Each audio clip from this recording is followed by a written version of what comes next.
This happened when I was in 4th grade, about 15 years ago. Back then, I used to hang out a lot with a kid named Yamanaka. Even at that time, kids mostly played video games, but Yamanaka didn't own a game console because his parents wouldn't allow it. Instead, he knew all sorts of ways to play outside. For example, we'd pick up a wooden stick and swing at pebbles like in baseball, trying to see how many times out of 10 we could hit one across a small stream, stuff like that.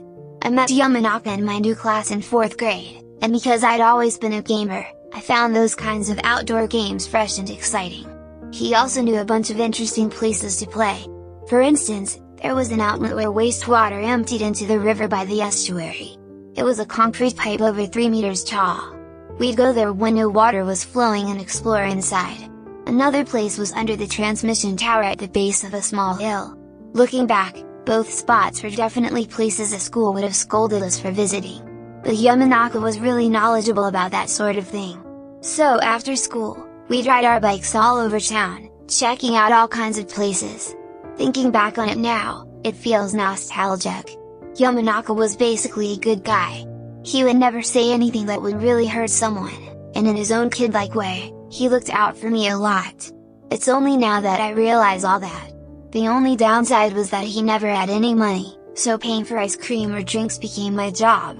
Anyway, let's get to the main part of the story.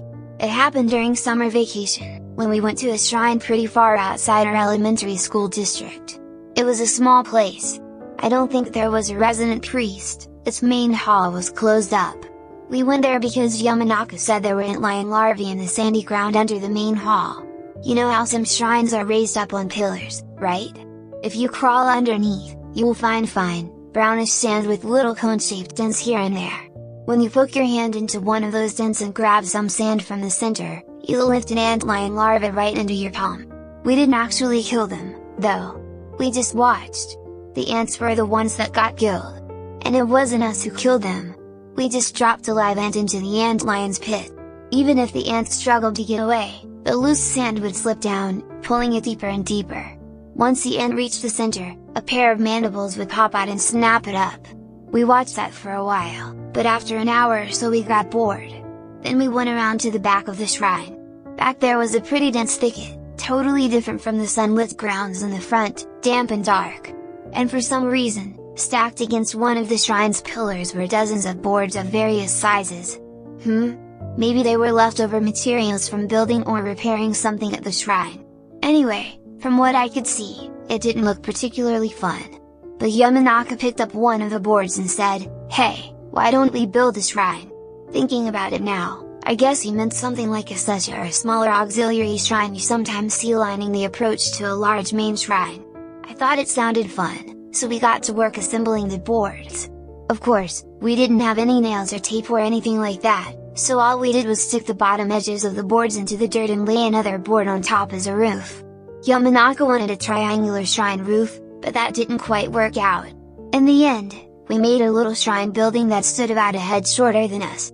Then Yamanaka said we should put up a torii gate. I figured there was no way we could do that, but it turned out to be surprisingly easy.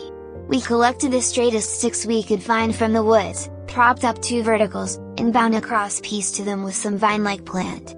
And once we had a torii gate, it really started to feel like a proper shrine. We were quite satisfied. Then Yamanaka said, "This isn't enough. We need a principal deity." Well, in hindsight he meant the Gishintai, sacred object, not the main Buddha statue or anything like that, but anyway. We tried to find something that might serve as a sacred object, but there was nothing of the sort lying around. Wandering through the woods, we spotted a small stone statue of a Jizo near the edge where the woods met a rice paddy. The hood and bib were tattered from years of weather exposure, and the features of the face were so worn you couldn't really make them out. Yamanaka pointed to it and said, "Let's use this." And I quickly agreed. At the time, we didn't think twice about whether it was bad to move a statue like that. But moving it was a real chore. Even though it was small, it was still made of stone, so it was pretty heavy. We each grabbed an end, he took the head, I took the feet, and, panting and sweating, we carried it to the shrine we'd built. Once we set it up inside, it looked pretty good to us. I was about to bow and pray when Yamanaka said, "We need an offering." I said, "Alright, how about we buy some bread or something?" But he shook his head. Nah, that won't make it happy. Let's make our own offering. Then he headed back to the main part of the shrine grounds. We went to the Tamizuya, the purification fountain, and scooped up water with the ladle, then crawled back under the hall. We mixed the sand with water to form little balls. I followed his lead, but since sand breaks apart easily, my attempts looked pretty lumpy. We made about 5 or 6 of these mud dumplings before Yamanaka said, "Let's finish them off," and started burying antlion larvae we dug up inside each one. Then we carried them behind the main hall, placing them in a pile about halfway between our new torii gate and the Jizo. We clapped our hands and prayed. What did we wish for? I honestly don't remember, probably something silly like getting better test scores. Anyway, when we finished, we both felt this sense of accomplishment, like we'd done something meaningful. Yamanaka said, "You know, if we could hang a bell here, that'd be great." So I replied, "I think I have a small one at home," and we decided to come back the next day. That day, we spent another couple hours playing somewhere else and then went our separate ways. The next day, we met up and went to the shrine again. When we checked the mud dumplings we'd made the day before, the sack had collapsed, and each dumpling had a hole in it about the size of a pinky finger. "This must be where the Jizo dug out the insides and ate them," Yamanaka said. But I figured maybe the antlions had just crawled out on their own. Anyway, once we attached a small bell to a simple string, our little shrine felt even more legit. When I tugged on the string and it jingled, I heard a voice say, "Charinai." Huh? I looked around, and Yamanaka asked me, "Did you just say something?" "No, nothing. I thought I heard someone say not enough." Me too. Honestly, I couldn't quite place the voice. I got the sense it was a man's voice, though it didn't sound old. More like a child's. "Well, I guess that was the Jizo talking," Yamanaka said, like it was nothing special. "A statue talking? That's impossible, right?" But Yamanaka didn't seem to think anything was weird. He said, "Maybe we should catch a frog and shove it in a dumpling?" But I really didn't want to do that, so I said, "Let's just offer some candy or something." So we hopped on our bikes, went to the candy store, bought a cheap bag of sweets, and left it as an offering. I paid for it, of course, and Yamanaka looked a bit disappointed. That day, we also had a net and bug cage with us, so we spent the rest of the time catching insects in the woods. When I headed home afterward, I bumped into my grandma coming back from the fields. The moment she saw me, she looked a bit alarmed and said, "You've been up to something bad, haven't you? There's a dark thing perched on your shoulder." I told her, "No, nothing, just catching bugs," and showed her the insect cage. She said, "I see. But you can't leave it like that," and grabbed me by the collar, dragging me inside the house and making me sit in front of our family altar.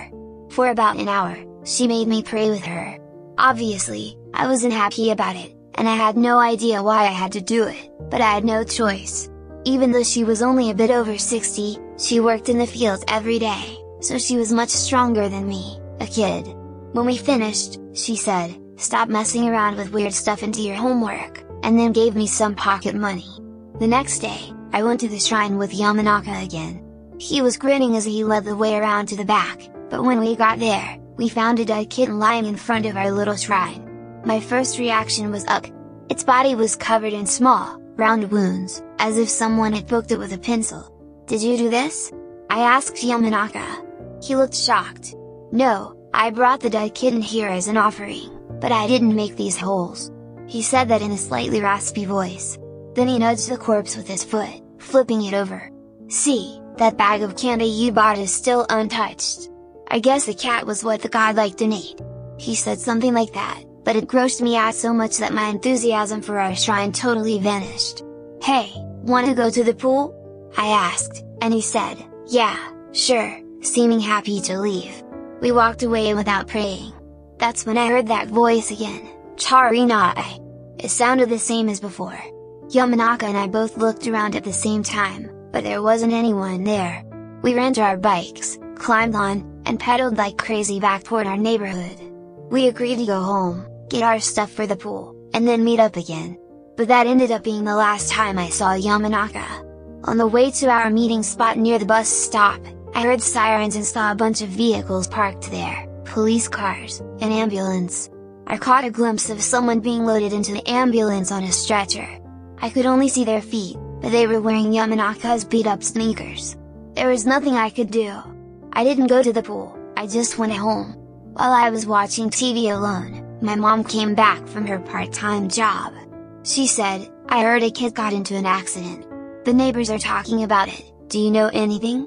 I just shook my head, trembling. Later, I found out the kid in the accident was indeed Yamanaka. He'd been riding his bike behind a truck, and a bunch of rebar on it fell off, piercing his head. He was killed instantly. Before dinner, my grandma came home, took one look at me, and said, "I told you not to do that sort of thing." Then she made me sit in front of the family altar again for 2 hours. And that's pretty much the story. After that, Grandma stayed home from the fields for a while and stayed by my side, watching me do my homework. Thanks to that, that summer was the only time I actually got all my homework done before the new term started. Also, I was the one closest to Yamanaka at school, but I wasn't invited to his funeral. Apparently, his family belonged to some new religious group and conducted the funeral only with those members. Of course, I never told anyone, including Grandma, about what happened at that shrine. This is the first time I've ever talked about it. Oh, by the way, about that shrine, when summer vacation ended and some time had passed, I got scared but still curious, so I went to check it out by myself. When I went around back, the torii and the little building we'd made were gone, but the Jizo statue was still there. And you know, at first it was so worn down that you couldn't really tell its expression, but it now seemed to have a slight smile on its face. And that made me think, so it finally got enough.